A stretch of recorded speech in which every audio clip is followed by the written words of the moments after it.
ما اومدیم. فخ. آی فقط یه روز نبودی، اینقدر دلم برات تنگ شد که نگو. من برم باغچه به پاموک سر بزنم. باشه.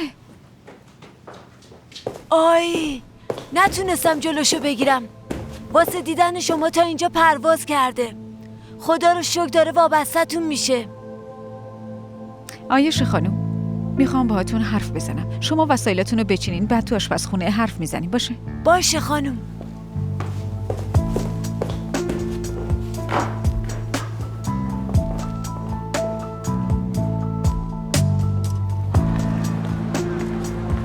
دیروز چرا بابات اومده بود؟ خیلی نگرانت بودم. اصلا نپرس پلیز. همه چی به گوش بابام رسیده بود. عصبانی بود چون مامانم خودشو ازش قایم کرده. بردمون خونه بار.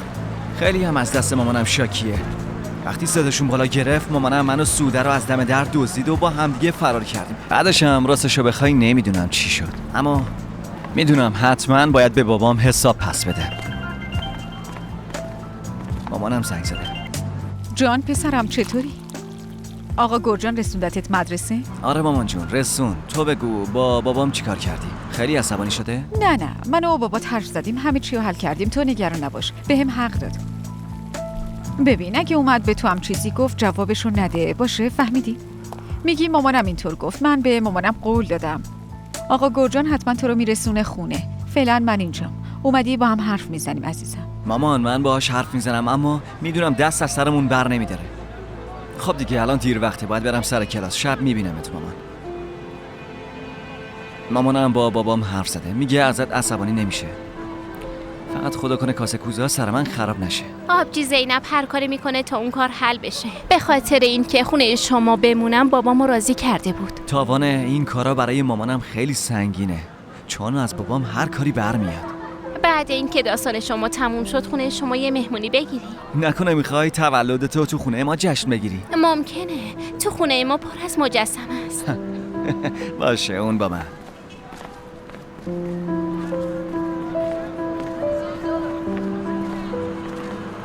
وقتی این گروه رو تشکیل میدادم یه ریسک بزرگ کردم، مخصوصا تو اولین روز کاریمون، در حالی که یه عملیات خیلی بزرگ رو به ما سپرده بودن و واضح بود که ریسک این کارم 2 برابر بود.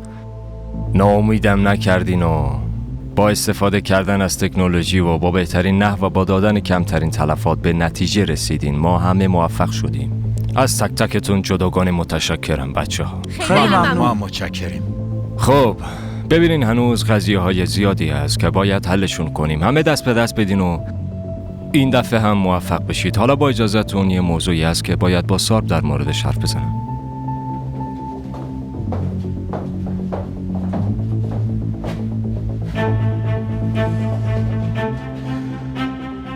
چنه امشب به کشور خودش پرواز داره، اما یه پیام مخصوص تشکری فرستاده برامون که خیلی خوشحال هم کرد. خیلی خوب شد. تأسیساتی که برای این اکیپ کنار گذاشته شده بود فوراً 3 برابر شد. خیلی خبر خوبیه آقای مشاور. اینطوری دیگه مشکل مادی هم نداریم. آره دقیقاً همینطوره. حالا به یه موضوع جدید برسیم. یه خبر جدید گرفتیم. حسابرسی هایی که هفته گذشته کابادایی ها بین خودشون انجام دادن و شنیدی؟ آره شنیدم. رمزی کندی رو دهان عین خرسه. آره؟ بله. بعد مردن لیدرشون اینا هم پخش و پلا شدن. بله میدونم. پسر داهان کارتال دوباره داره اون آدما رو جمع میکنه. خلایی که با مردن رمزی ایجاد شده رو سعی میکنه پر کنه. اما آقای مشاور اینا گروه کوچیکی هن مگه نه؟ هنوزم همون جوری هن. فقط یه تغییرات کوچیکی کردن. خواهان کاری شدن که بر اساس مواد مخدره و قرار از طریق ترکیه فرستاده بشه. خب قبل از این که بهشون فرصت بدیم باید بگیریمشون. باید سر ما رو وقتی بچه است له کرد. مخصوصا این نسل دوم به راحتی میتونن آدما عوض کنن با استفاده کردن از اسمشون. برای این کار کوچیکه اما استغفرالله. این چه حرفیه؟ هر کاری از دستمون بر بیاد انجام میدیم آقای مشاور. حلش میکنیم. ممنون سینان. راستش منم از شما ممنونم آقای مشاور برای اینکه این فرصت رو بهم دادی. دیگه به هدفمون نزدیک شدیم. بازم باید ریسک کنیم. ببینیم خدا چی میخواد. یالا بریم.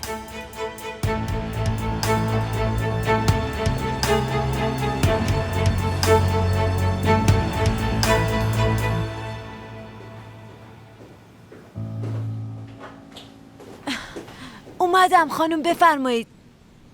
امیدوارم مشکلات دیروز حل شده باشه. بله بله، اونا دارن حل میشن. شما برای خودتون چایی بریزید، بعد بفرمایید بشین. باشه.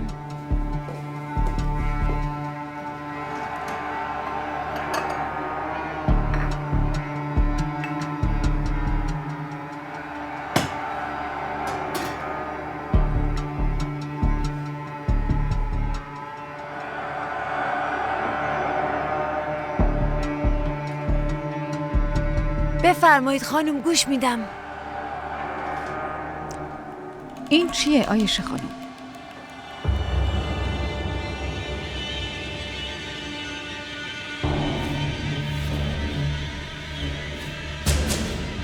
چیزی که روز اول به من گفتید اینجا نوشته شده. خط به خطش رو حفظ کردی و به من گفتی، مگه نه؟ بله. کی مجبورت کرد ها؟ بگو دیگه، کار کیه؟ یعنی نمیتونین چیزایی که تجربه کردین رو به زبون بیارین؟ یه احتمال دیگه هم هست. شاید شما اصلا اینا رو تجربه نکردین. شما آرامشتون رو حفظ کنین، من براتون توضیح میدم.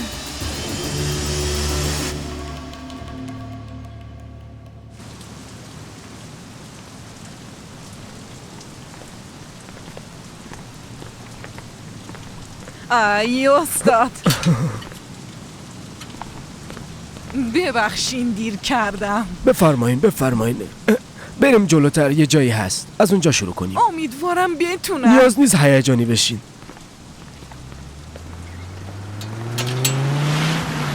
آی این دیگه چشه؟ بسم الله. اون کجاست؟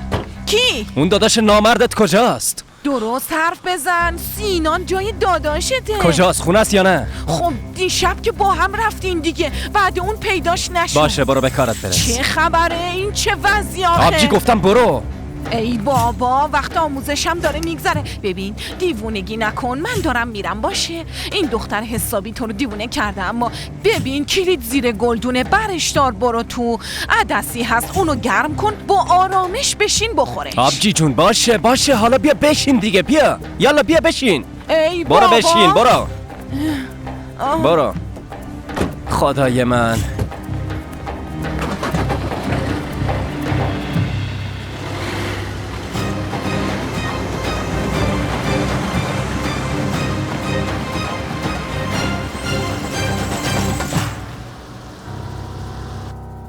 کاغذ چیز مهمی نیست، باور کنین. ببینین خیلی برای من مهم بود که وقتی براتون تعریف میکنم همه چی رو با جزئیاتش بگم. میتونستید منو اخراج کنید یا تحویل پلیس بدید، ولی من باید کنار سوده میموندم هر طوری که شده. باور کنین زینب خانم، آقا صابر وقتی دید من خیلی نگرانم همه چی رو بدون کم و کسری روی ورق نوشت. گفت فردا پس فردا یادت میره یه چیزی میگی نگرانشون میکنی. گفت اینا رو حفظ کن. منم حفظ کردم. علیرغم اون اولین روز دیدین دیگه، وقتی همه چی رو داشتم به شما میگفتم چقدر استرس داشتم. باور کنین تجربه همه این اتفاقات برای من راحت نبود.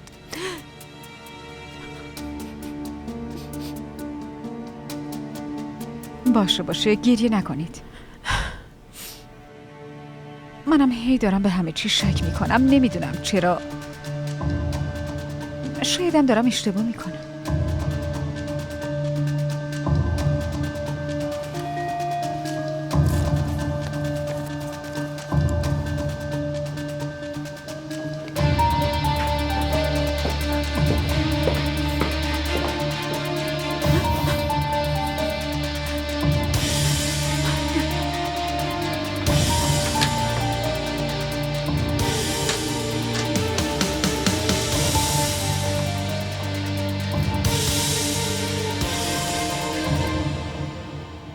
یکم استراحت کنین، قهوه درست کردم. کار من تموم آقا آلپ. من کارای تمیز و آروم انجام میدم. سرمایه گذاریای خارجم تا چند ماه دیگه تموم میشه. ما موقتا چقدر کنار بذاریم برای شما؟ 3000 تا. اگه تلس بذار بره. 3000 تا؟ با این همه پول جاتون امن نیست. من پولامو نقد میکنم.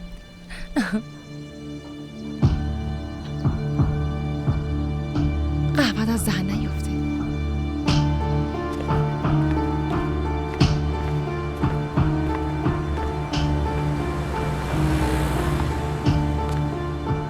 من به همچین زندگی، به همچین تقدیر تعجب میکنم. طرف بعد این همه سال از یه دختر خوشش اومده. کار خدا رو ببین.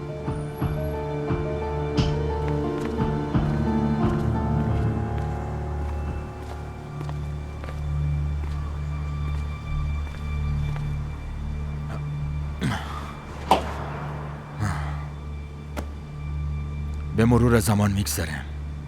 مطمئن باش. عشق خیلی دردناکه، ولی خنجر دوست دردش بیشتره. کی بهت ناراحته؟ بگو فوراً حسابشو میرسم. خودتو به اون را نزن سینان. تو کدوم کتاب نوشته به دوست دختر دوست صمیمی چشم داشته باشی؟ تو داری چی میگی؟ کی به کی چشم داشته آخه؟ بی خودی انکار نکن. دیشب با چشمای خودم شما رو دیدم. چی داری میگی؟ تو منو تعقیب میکنی؟ سینان تو فکر کردی من بچم؟ نه تو کارخونه مدرن کار میکنه و نه همچین چیزی هست. آره تو کارخونه مدرن کار میکنه. دقیقاً برای همین رفتم اونجا، برای اینکه جای فولیا کار کنم. دختر اونجا موقتاً یه مدت مدیر نگهبانی بوده. یعنی چی؟ فولیا اونجا چی کار داره؟ داداش یعنی چی که چی کار داره؟ اون کار میکنه. من به اون چی کار دارم آخه؟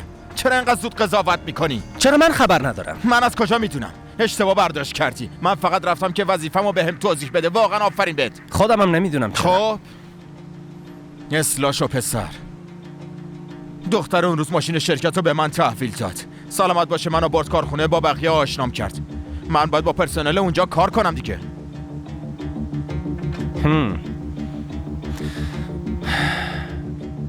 یعنی هر وقت من بخوام میتونم بیمتو ببینم؟ آره سینان؟ احمق. من بیمه دارم. بعدش هم کیا تو این سن و سال بیمه میکنن؟ حقوق دستی میدن. علنی ببین به آبجیم چیزی نگیا. ببین داداش، هر وقت که خواستی میتونی بیای کارخونه دیدن من چای و قهوه بخوری. اما مدام اینا خواستن نداریم. از اول بگم ها. پس شما رابطه ندارین آره؟ نه دیگه چی آخه؟ پس این دختره به خاطر چی از من جدا شد؟ چه میدونم داداش، کسی که باید این ازش بپرسی من نیستم که. میشه بری از دختره بپرسی.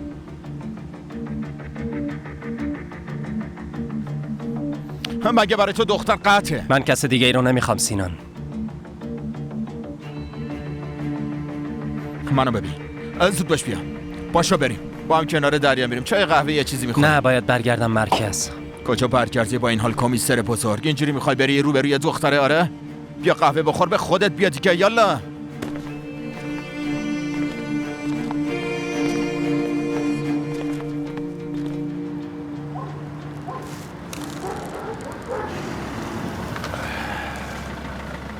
یالا دیگه. آقا قدیر. سلام منور خانم. ببخشید مزاحم شدم. نه استغفر الله، بفرمایید.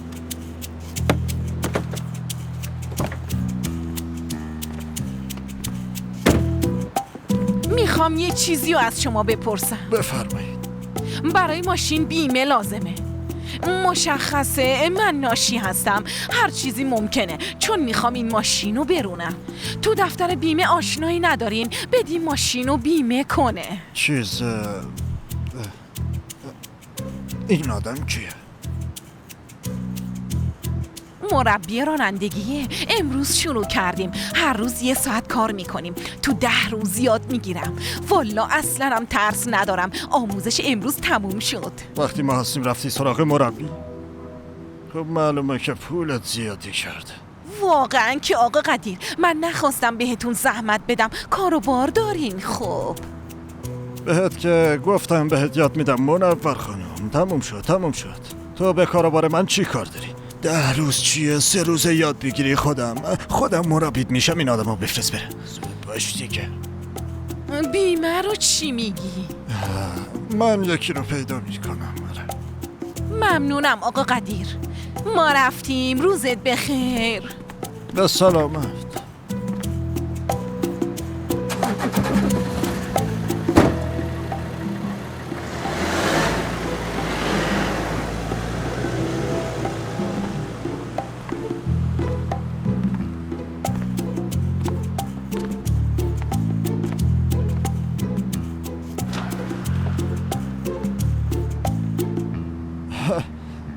کیف پولش نیست آخه. مگه رانندگی چیه که رفته معلم گرفته؟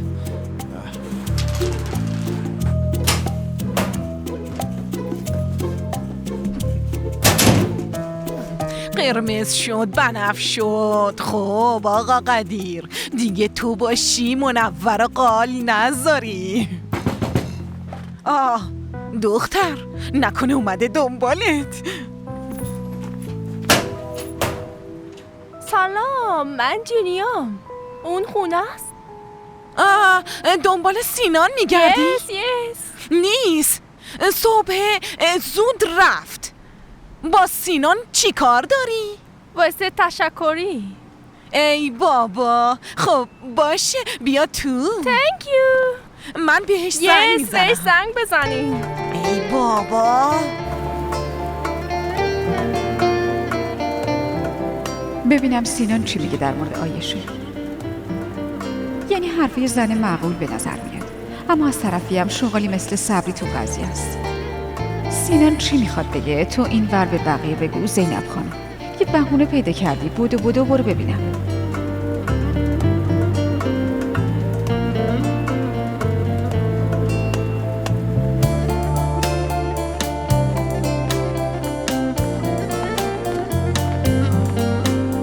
خیر آقایون، مشکلی هست؟ آقا سارپ، خانم خبرنگار رو وقتی می‌بردیم فرودگاه گیر داد منو ببرید پیش آقای سارپ، میخوام ببینمش. هرچی گفتیم قانع نشد. مجبور شدیم که بیایم اینجا پیش شما. غلط خوبی کردی. الان کجاست؟ تو خونه است. خونه ما؟ آبجین.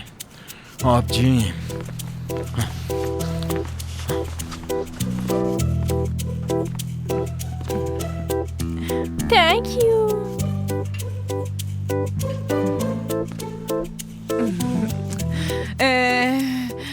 کی با سینان آشنا شدین؟ خب کی آشنا شدی با سینان؟ شب گذشته. اون یه قهرمانه. آها، شب. تو سینان خوبه. آی ویل کال. آره، زنگ بزنین لطفاً. وای، اینام رسمشونه از شب اول هدیه بیارن. زنگ نزن، اومدم آبجی جون. های، اومدم تشکر کنم. سلام جنی، چقدر خوبه اینجا میبینمت. من شما رو تنها بذارم. من الان میام. اوکی. آی سینان، ماشالله ترکا تموم شدن، با آمریکایی ها میپری. آبجی، موضوع دیشبه دیگه، بزرگش نکن. اونم همینو گفت، موضوع دیشبه، اما ببین یه دنیا هدیه آورده. میبینی دیگه این دختر خارجیه چقدر قدر آدم ها میدونه؟ مثل دخترای خودمون نمک نشناس نیستن. نه. آقا قدیر اومده. راستش گفتی قدر و قیمت، گفتم آقا قدیره. من برم در رو باز کنم.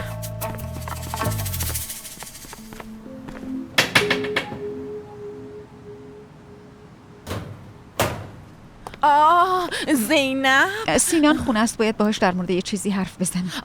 خونه است اما خیلی مساعد نیست. تو همون منتظر میمونم.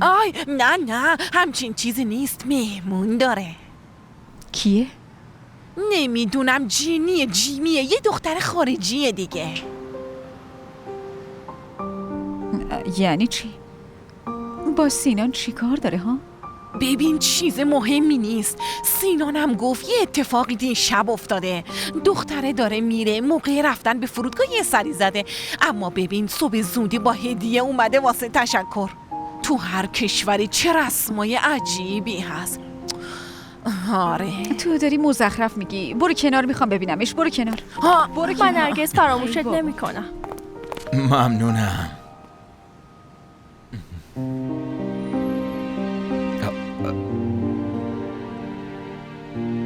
زینب، just a minute. زینب یه لحظه وایسا، اونجوری که فکر میکنی نیست. منم گفتم فقط دیشب بوده اما خب خوبه. نه زینب زنه آمریکاییه، پرواز داره برمیگرده کشورش. یعنی میگه حساب نمیشه؟ اینو میگم همچین چیزی نیست. زنه اومده تشکر کنه واسه دیشب. ساکت رو، هر چی حرف میزنی داری خرابترش میکنی.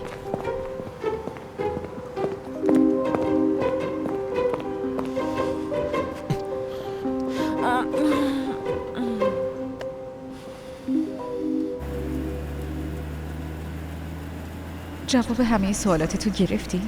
سرتو بالا گرفتی؟ ببین کجا رفته، چرا رفته، با کی رفته.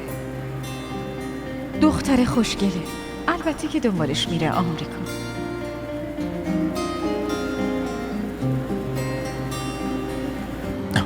داداشین یالا دیگه یکم گاز بده، ماشین که چیزیش نمیشه. یالا دیگه بجم.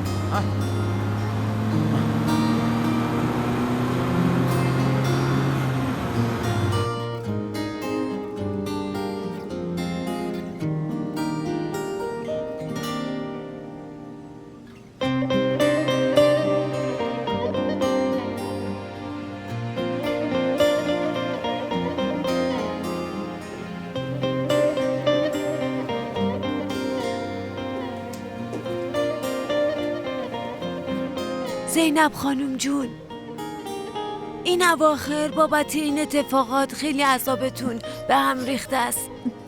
اگه جسارت نباشه میتونم یه پیشنهاد بهتون بدم؟ اگه قراره کاری کنه گریه نکنم بگو. ببینید تو مزرعمون با مسافت 10 دقیقه پیاده روی یه خونه جنگلی کوچیک داریم. به نظر من شما برید اونجا، جای خیلی خوبی و مثل بهشته هان. من یکم خوراکی براتون میذارم، با خودتون ببرید. بعد برید اونجا شومینه رو روشن کنید، چایی دم کنید، برید استراحت کنید. باغبانمون اونجا همیشه هست. دیگه اینکه یکم پیاده روی قطعا حالتون رو خوب میکنه.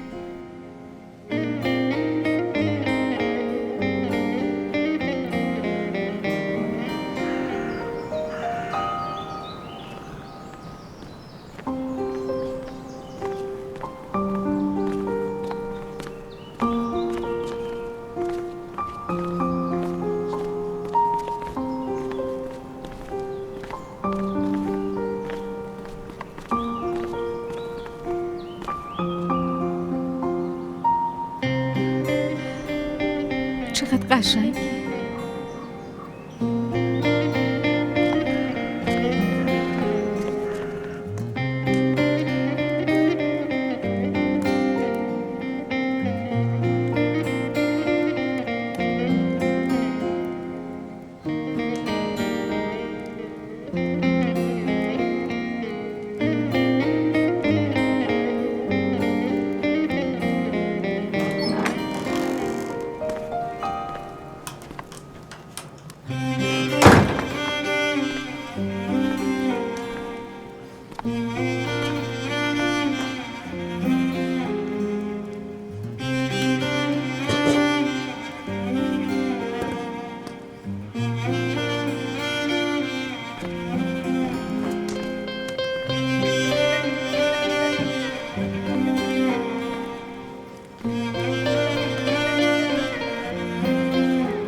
چطوری پیدام کردی؟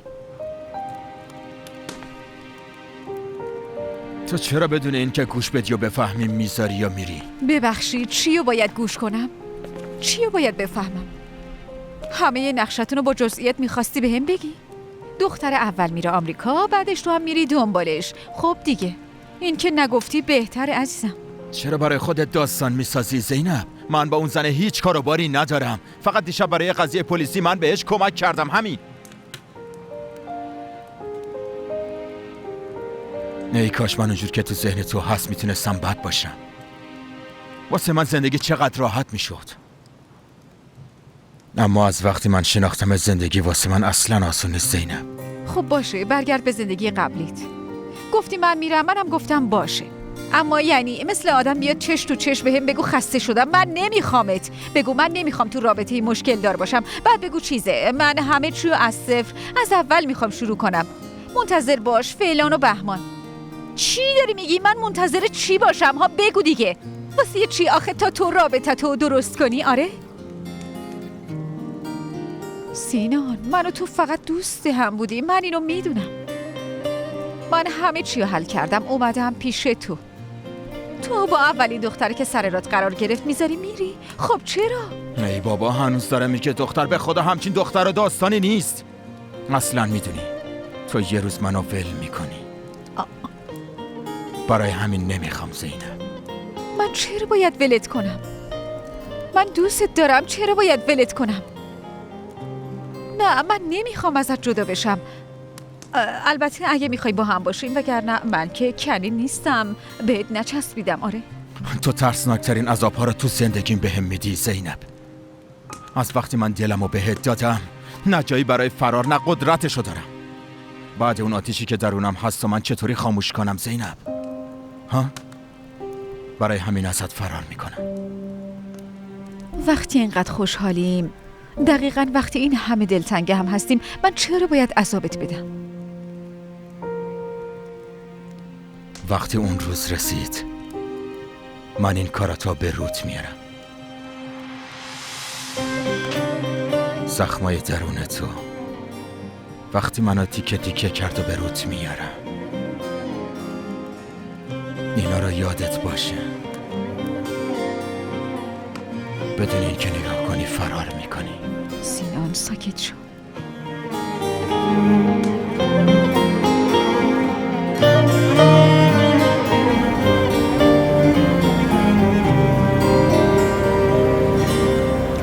هیچی در موردش نمیدونم.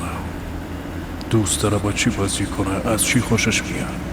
حتی نمیدونم با چی بگم به دختر خودم. این وضعمو ببین خدایا.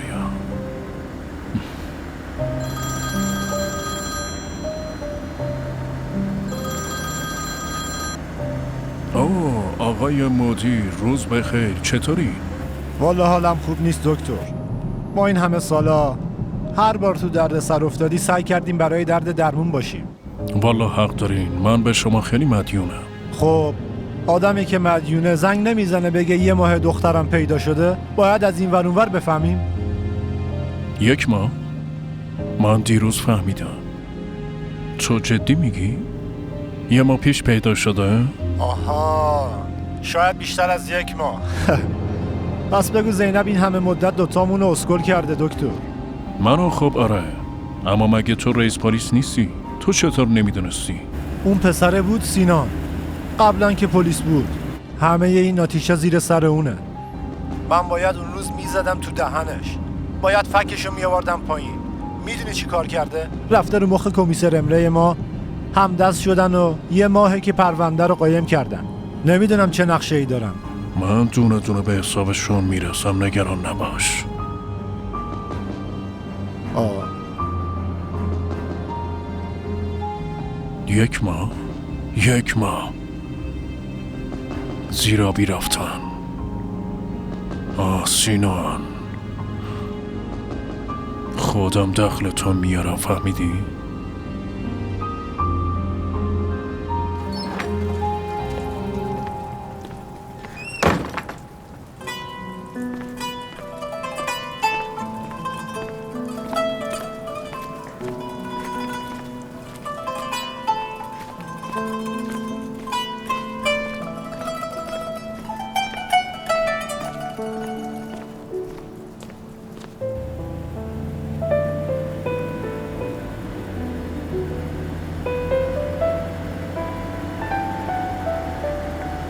زینب جون، برای الیف ببخشید، سود یه سری چیزا خریدم.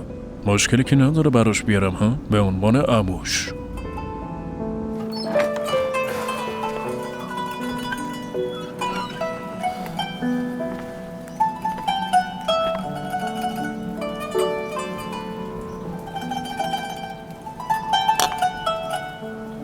تو پوزخند بزن ببینم، بزن. یه روزی باید حساب پس بدی. ببینم اون موقع میتونی پوزخند بزنی. تو یه شب زمستونی که همه آبای جاری یخ بسته بودن، جوجه ها سعی میکردن که خودشونو برسونن به قصر. آقا احمد اومدن خانوم. لطفاً برین کنار خانم محترم. ماریا آنتودروبنیما از را رسید. وای خدایا، اینی که میبینم پرنسسه؟ پرنسسم، من این هدیه را برای شما آوردم. اگر قبول کنین مرا خیلی خیلی خوشحال میکنین پرنسسم. ملکه به نظر تو قبول کنم؟ آره اجازه میدم.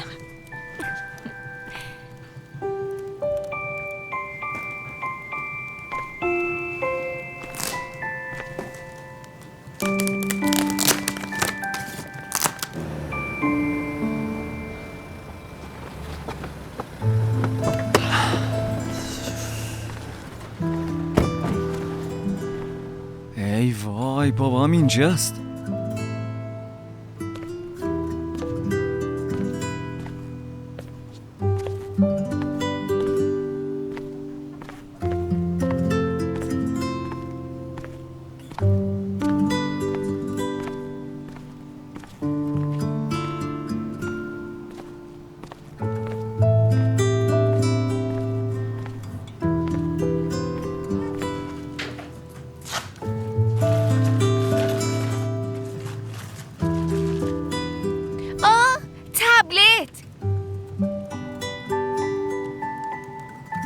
خیلی ممنونم، اما لزومی نداشت. آشناییمون با هم یکم ناراحت کننده بود. اگه میخواین واقعا همو بشناسیم، من دکتر احمد چنارلی هستم، همسر سابق زینب خانم و پدر جانم. از آشناییتون خوشحالم. منم سوده ایلمازم. من الان اینا رو جمع کنم ببرم اتاقم، چون بی صبرانه منتظر بازی کردن با تبلتم.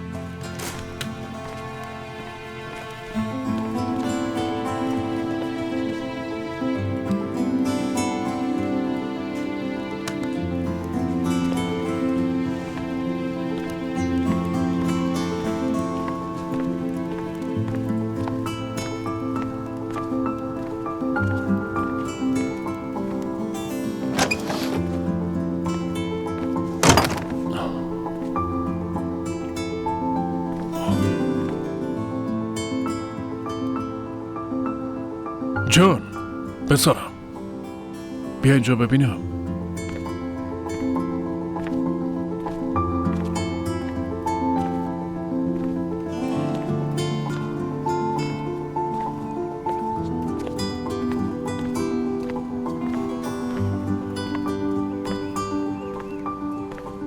بله بابا.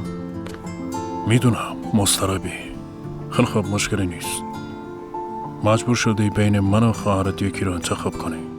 تو هم خواهرت انتخاب کردی، میدونم. خیلی خوب، از این دروغ گفتنت خوشم نیومد، اما از این رفتارت خوشم اومد. تو کار درستی رو کردی. نگو آدم بزرگی شدی و من خبر نداشتم. پسرم بیا اینجا. پسر شجاع من، بهت افتخار میکنم.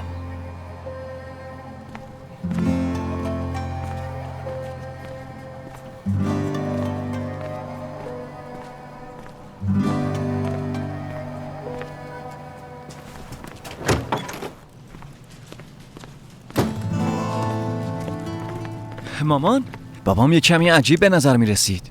چی شد؟ مزخرف گفت؟ اون همه گفتم از دست بچه عصبانی نشو، کاری بهش نداشته باش، اما چی بگم دیگه؟ نه اصلا عصبانی نشد. تازه بغلم کرد و گفت به هم افتخار میکنه. من چیزی نفهمیدم مامان. آماده بودم که کلی حرف بشنوم. چطور؟ یعنی مشکل حل شد؟ حل شد مامان جان. آره. ببین چی میگم. اگه تو نبودی میدونی که نمیتونستم از پس این همه مشکلات بر بیام. نه مامان، من تا وقتی که سوده برگرده پیش تو هم باشه، یعنی تا وقتی که واقعیت رو بفهمه، من کنارت میمونم. بزرگ شده و بالا پر من شده. بیا.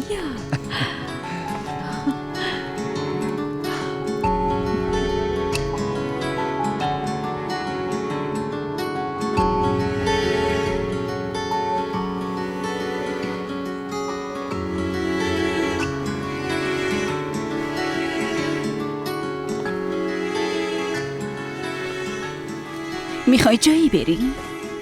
آره میرم پیش دخترم. سعی میکنم سالایی که از دست دادم جبران کنم. مگه بهش نگفتی که باباشی؟ بذار بگه عمو، بذار بگه دایی. با اون زیر یه سقف زندگی میکنم. همین برام کافیه. فقط کافیه که دوستم داشته باشه. دیگه چیزی نمیخوام. با هم یه جا صبحونه میخوریم، بازی میکنیم، سوارش میکنم رو کولم، بغلش میکنم چون خیلی دلم براش تنگ شده. هرچی که میخواد بشه. دیگه نمیتونم تحمل کنم. دیگه نمیتونم دوریشو تحمل کنم. خب زینب چی میگه؟ کسی از زینب نظر میخواد؟ اون دختر منه. سالا به اون بچه دوست گفته بابا. کاری میکنم فراموشش کنه. منو باید یادش بیاد، چون خون من تو رگاشه. فهمیدی؟ اون بچه ای منه.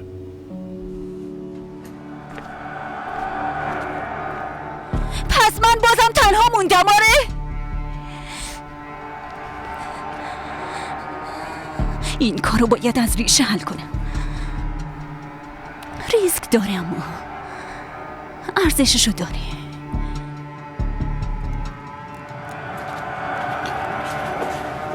زینب خانم، بازم آقا احمد اومده. بهش گفتم شما رفتین اتاقتون ولی زینب انگار به عایشه نگفتی من کی هستم. هر بار داره جلومو میگیره. این چه حرفی آقا؟ میتونی بری عایشه، با تو کاری نداریم.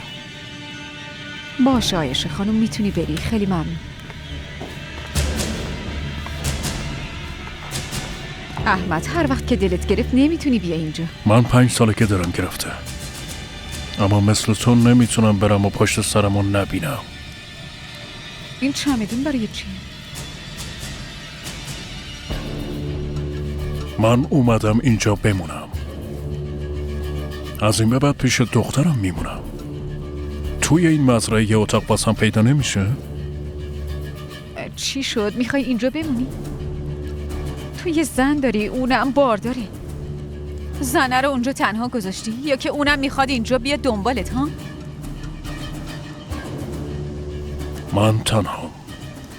احمد برگرد خونت. بادیگاردت کجاست؟ سینان.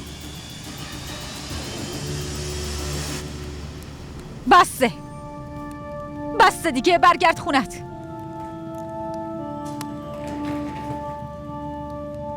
تو کدوم اتاق میمونم؟ صبح ساعت چند صبحونه میخوریم؟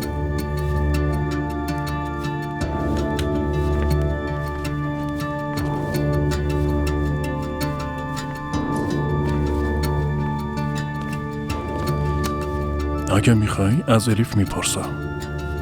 بعد این همه سال به دخترم بوسه شب بخیرم میدم.